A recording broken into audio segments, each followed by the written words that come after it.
The area of the base of a rectangular prism can be represented by B and the height by H. Write an equation that represents the volume of the prism. So we use BA instead of B. So we have BA times H for part A. B says if the area of the base is doubled, write an equation that would represent the volume of the prism.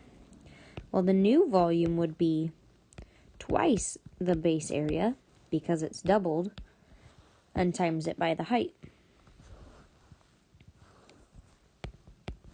C says if the height of the prism is doubled, write an equation that represents the volume of the prism. So instead of doubling the base area, this time they've doubled the height. Remember in class we talked about how you could rearrange this using the commutative property, which says the order doesn't matter, and it would become the same expression or equation as we saw before. D says compare them. What do you notice about the volumes? The volume in part B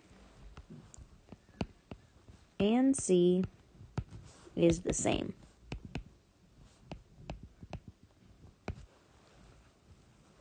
E.